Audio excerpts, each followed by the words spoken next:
여러분 안녕하십니까? 예, 오늘 시간 또 아우지 언니 최금영 씨를 모시고 아우지 얘기를 한번 들어보도록 하겠는데, 사실 정말 저는 한 10회 찍어도 정말 재밌는 얘기가 많은데 시간상 뭐 그렇게 다는 못하고 제가 딱 3번만 찍자고 했습니다. 그래서 오늘 저번 시간에 이어서 우리가 아우지 하게 되면 국군 포로를 제일 먼저 떠오르지 않습니까?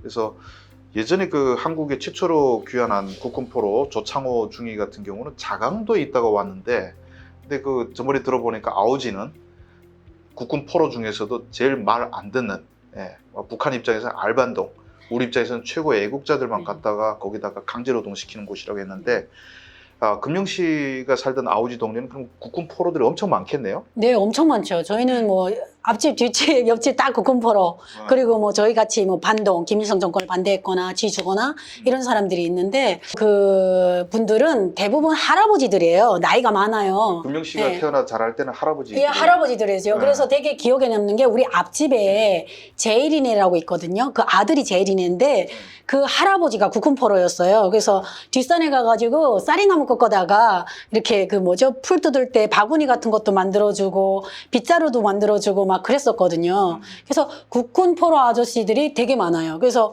그 여름이 되면 그 우리 집 옆에 그 유치원이 있었는데 큰 나무가 4그루 정도 있었는데 그 국군포로 아저씨들이 앉아가지고 막 김일성이 욕하고 이래요. 그러니까 저희 아빠의 유일한 낙이 그분들하고는 말이 통하잖아요. 그러니까 앉아서 김일성이 같이 욕하는 거예요.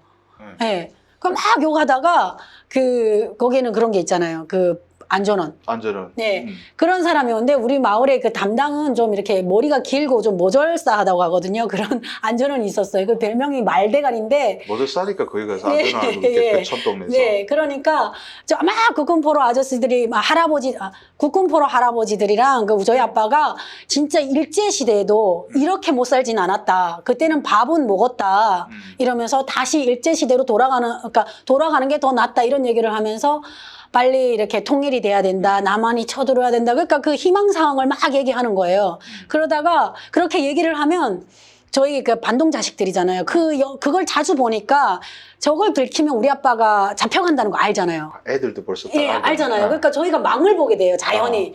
그러다가 그 안전한 말대가리가 오면 아빠 말대가리 와요 이러면 할아버지랑 우리 아빠가 말 안 해요. 안 하고 가잖아요. 그러면 저 모조리 같은 새끼 저거 막 이렇게 욕을 하는 거예요. 예, 그리고 막 동네에도 그 농장원들 있잖아요. 그러니까 탄광에 다니는 사람들은 알반동인데 농장일 하는 분들은 조금 출신 성분이 좀 약간 반동은 아니고. 예, 그런 사람 이게 좀 반동은 아니에요. 그러니까 그 중에 완전 막 장군님 막 이러는 여자들이 있잖아요. 오버하고. 그러면 저희 아빠랑 그 할아버지들이 앉아가지고 정신적 불구야 불구 막 이 정신적으로 좀 이상하게 됐다. 그렇게 막 얘기를 하고 어렸을 땐 그걸 보고 자랐죠. 그러면 네. 제가 누가 얘기 들었는데 어느 집 놀러 가니까 네. 국군 장교복을 입은 사진을 몰래 감춰두고 있었던 사람도 있다. 뭐 이런 얘기 들었는데 집집 다니면 그런 거 볼 수 있어요? 저는 지금 생각하면 본 것 같아요. 그러니까 거론은 못 놓고 장교 그런 사진을 저희 집도 그런 사진을 숨겨 있잖아요. 어렸을 때 그 집에 들어가면 이게 옛날 사진이구나 하면서 본 적은 기억은 있는 것 같아요. 그러면 한국에 대한 뭐 김일성 불만 말고 뭐 네. 고향이 그립다던가 그럴 때는 뭐 어떤? 그럼 국군 포로 할아버지들은 대부분 술을 많이 좀 해요. 예, 그리고 그 자식들도 어디 나가서 이렇게 길을 펴지 못해요. 저희도 그렇고, 우리 아오지 용영고 학성에서 완전, 차별 대우 받으면서 살았잖아요. 그러니까 할아버지들이 술을 마시고 막 남한 노래를 불러요. 그러면 우리 꼬맹이들이 막 그걸 들으면서 뭐 남한 얘기도 해주고 이러고 남한 얘기도 해준단 말이에요. 그러면 그 노래를 따라 불러요. 그럼 막 엄마들이 가가지고 할아버지 그 노래 부르면 안 된다고 막 이러면 그 국군포로 할아버지들이 이게 미친 세상이라고 망할 세상이라고 이렇게 부르고 뭐 전쟁 때 얘기도 해줬어요. 뭐 전쟁 때 이렇게 고립이 돼가지고 너무 배고파가지고 그 북한 군인 엉덩이 그 칼로 베서 먹었다고, 엉덩이살 먹었다고 그런 말도 저희한테 해주거든요. 그러면 저희가 그걸 듣고 와서 야 사람 거기 엉덩이 먹었대 이러면 또 엄마가 뒤집 가서 그렇게 하면 안 된다고 애들한테 막 이렇게 항상 그런 기억이 많죠. 거의 뭐 그 북한에서 공산주의 교육보다는 참 어렸을 때부터 한국에 대한 얘기를 많이 많이 들었죠. 들으면서 자랐군요. 그러면 그렇게 하다 보면 네. 거기 또 그 보위원 귀에 들어간다든지 뭐 이래가지고 체포되는 사람들이 있나요? 뭐 총살하고 그런 거 있어요? 아니요, 저희 동네는 정말 그 서로가 반동이다 보니까 서로가 봐줘요. 다 김일성 욕해도 네, 다 그렇게 봐주고 네, 서로가 맞아요. 그리고 저희 애들도 부모 밑에서 그렇게 자라다 보니까 막 놀 때 서로 막 기싸움하고 김일성이 욕하고 막 그렇게 살았거든요. 저희도 막 예를 들어서 아빠 김일성이 죽으면 나라가 통일되는 겁니까? 어려서부터 그런 말을 했어요. 저희는. 그럼 진짜 김일성 죽었을 땐 만세 저희 만세 불렀어요? 불렀죠. 이제 통일된다고. 돌렸다. 네, 근데 더 지독한 놈이 올라와가지고 김정일이 올라와가지고 김일성 죽었다면 네. 뭐 애도 행사라는 거 했잖아요. 거기도 했나? 했죠. 예. 그래가지고 그 연구실 같은 거 가지고 울라고 세워놓잖아요. 그럼 저희 반동들 안 울어요. 그러면 저희 보고 서래요. 그럼 서가지고 눈물이 안 나오니까 눈을 크게 뜨고 깜빡이지 않는 거예요. 그래서 저희가 눈물을 만들고 그리고 막 웃었다고 그 나와가지고 바로 막 웃고 떠들었다고 막 선생님께 맞고 그랬어요. 저희는. 아, 역시 반동 동네는 분위기가 다르군요. 다른 네. 데서는 눈물이 안 나와도 우는 척 해야 되는데 네. 그 신용도 안 했다는 거잖아요. 거기는. 아유, 저희는 안 아우지 했죠. 사람들은. 네. 그러니까 정말 나라가 통일되면 가장 김씨 정권에 추종하지 않았던 애국자들이 아우지에 다 살고 있다 뭐 그런 건데 그래도 공포심을 주느라고 뭐 처형하고 그런 건 있겠는데. 있었어요. 네.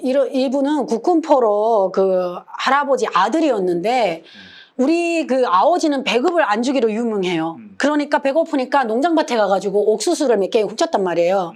근데 그게 큰 잘못은 아니죠. 배고프니까 했잖아요. 근데 그 무슨 시범 시범게임이라고 예. 해요. 예.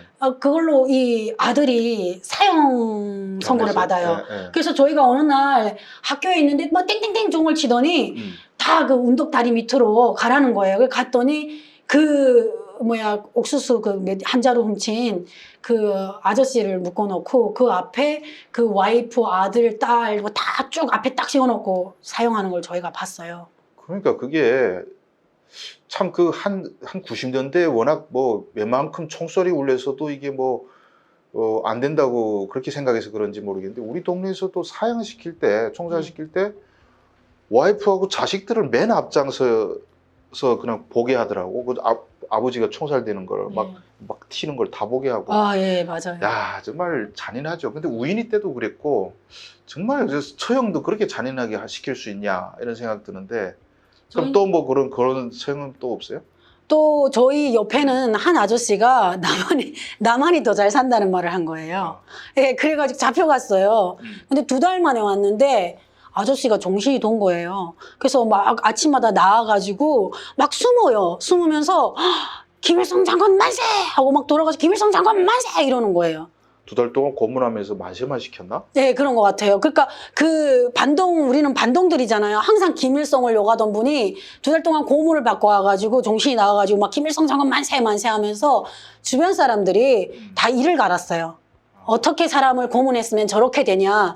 정말 잘생기고 그 집 애들도 그러니까 인물도 출중하고 그랬었거든요. 근데 아빠가 그렇게 정신이 나가니까 그 애들이 주눅이 들더라고요. 그러면 근데 아빠 애들 이런 얘기 들으니까 갑자기 어떤 생각 드냐면 그 국군포로들이 처음에 아오제 갔을 때 거기 결혼하는 게 그런 반동들하고 결혼 안 하잖아요. 그리고 국군포로 자식들도 출생성분 딱 걸리는데 결혼해서 애를 낳아봤자 또 탄강이라고. 네. 그럼 누가 시집가요? 결혼 못 하잖아요. 그래서 그 국군포로 아저씨들이 결혼도 하고 애도 있어요. 근데 누구도 시집을 안 가려고 하잖아요. 그러니까 조금 약간 이렇게 이렇게 말하면 안 되지만 조금 순진하거나 아예 순진한 부인이시거나 아니면 좀 약간 장애를 입거나 그런 여자를 만나서 결혼하는 경우가 많아요. 근데 저희 아빠 같은 경우에도 한국 나이 40에 결혼을 했거든요. 왜냐면 시집 오지 않아서. 누구도 그 반동의 자식이니까 시집을 안 가니까 아빠가 노총각으로 만 38까지 결혼을 못 한 거예요. 근데 그 전에 아빠가 얘기하는데 아빠가 한번 약혼을 했대요. 근데 가부랑 약혼을 했대요. 애들도 있고? 애 셋 딸린 가부랑 결혼을 했는데 약혼을? 약혼을 했는데 그 가부가 나중에 아빠한테 막 화를 냈대요. 저희 아빠는 총각이잖아요. 어떻게 반동의 자식이 자기 출신 성분을 숨기고 나랑 감히 결혼을 하려고 하냐. 그래서 막 파혼하고 그리고 막 그 뭐죠? 예단인가 그런 거 줬잖아요. 그것도 다시 못 돌려받고 막 그랬다고 아빠가 얘기하시더라고요. 아, 셋 달린 과부가 총각한테 네. 결혼 안 해도 이 반동놈이 자식이라고. 네. 사회주의 공산주의 만든다면서 진짜 이렇게 신분 차별 엄청나게 심하게 해가지고 했는데, 참 제가 얘기를 들어보면 저도 북한에서 왔지만은 북한에 산 사람들도 이런 동네가 있다는 걸 몰라요. 이렇게 짐승 같은 동네를 만들어 놓고 격리시키고, 그리고 완장차고 이런 훌륭한 그 국군포로, 나라를 위해서 하던 그 국군포로들 그쪽에다 보내고, 그리고 인텔리들 그쪽에 보내서 다 종종 말살을 하고, 그 완장찬 인간들이 또 북한 간부랍시고 또 배때기 내밀고 살고, 이 참 체제가 저렇게 엘리트들을 말살하는 체제가 어떻게 굴러갈 수 있는지. 그러니까 북한이 제가 가난한 쌍놈이 국가가 됐다고 말씀드렸는데, 저 이런 생각이에요. 만약에 김정은 체제가 붕괴되면, 김정은 살아있는 채로 붕괴됐다 그러면 저 김정은부터 아오지에 가서 살게 했으면 좋겠어. 아오지 가서 살아야죠. 평양에서 땡땡거리던 간부들, 남들 못 살게 착취하고 약탈하던 인간들 다 아오지에 보내고, 대한민국 입장에서는 정말 구출해야 될 1등으로 구출해야 될 사람들이니까 그런 사람들 평양 갔다가 물갈이 싹 시켰으면 좋겠어요. 어때요? 그죠. 예. 전 찬성이죠. 대찬성이죠. 왜냐면 아오지에서는 정말 다른 유튜버들을 만나도 우리는 이렇게 살았는데 하면 놀라더라고요. 왜냐면 저희는 어려서부터 반공 교육을 받고 자랐잖아요. 그리고 저희 아빠가 특히 저희 아빠가 항상 김일성이 욕을 했어요. 그래서 맨날 막 김일성이 저거 돼지해야 되는데 김일성이 죽어야 뭐 통일이 되는데 맨날 이런 얘기하고, 김일성이는 죽어서 그 아침에 김일성이 죽었잖아요. 그러면 그 설날이나 명절마다 그 동상에 가서 꽃을 드려야 되잖아요. 그러면 아빠가 가기 싫어하는 거예요. 그럼 엄마가 보이지더니 그거 본다고 빨리 가서 꽃을 드리라고 해요. 그러면 아빠가 저놈의 김일성이는 죽어서까지도 나를 애매긴다, 괴롭힌다고 그렇게 막 밖에서 얘기를 해요. 막 짜증이 나서. 그러면 엄마가 아침에 새벽에 안에 그냥 온 가족을 그냥 잡혀가려고 잡혀가게 지금 저런 말을 한다고 막 엄마가 화를 내요. 그럼 아빠가 정말 순하신 아빠인데 막 이렇게 화가 나셔서 더 이상 갈 곳이 어딨냐고 바다까지 왔는데 그렇게 아빠가 화를 내고 그런 모습을 많이 보고 자랐죠 저희는. 예. 북한 같지만은 북한 같지 않고 김일성 욕해도 서로가 쉬쉬하며 감싸주던 동네 아오지 얘기 오늘 많이 들었습니다.